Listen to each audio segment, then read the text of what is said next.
So this is my chicken brooding area.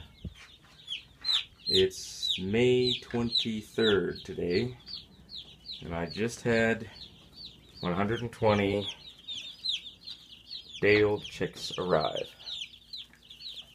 So I'll describe what I've set up for them here. This is what I call the brooder bunker, and it's basically plywood walls to keep them confined to an area.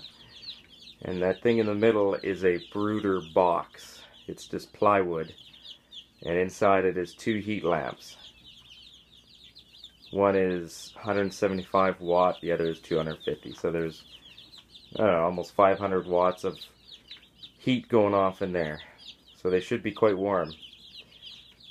Also on the roof, just on the other side of this, is reflective insulation, which I'll show you when I get down there. So let's go see how the chickens are doing. Ooh. Yeah, look at that, eh? Yeah. So you can see on the roof, that's reflective insulation that reflects the heat back down. Of course, the chickens love this camera, they're coming over. But I've placed a lot of little watering dishes around. This is feed, this is water, and I've got probably 2 or 3 over here.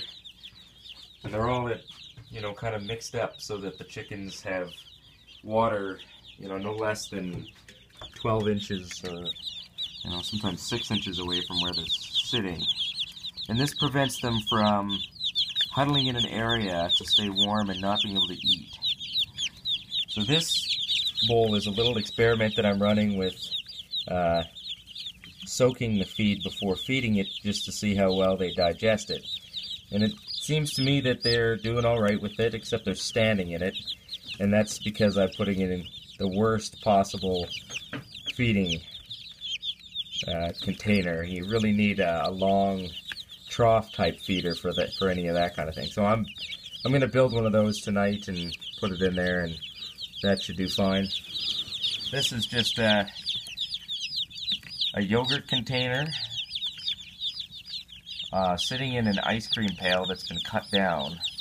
And I filled up the yogurt container with water, tipped it over, and it basically trickles out when the birds drink it. It's not ideal, but I didn't have the store didn't have any of the real chick waters, so I had to kind of improvise. The next time I have a video, it'll be a little bit better.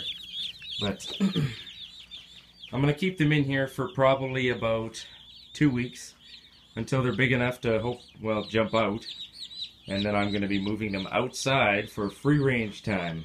And by then it should be warmer and the grass will be really green. Well, it is already green, but it'll be really green. So yeah.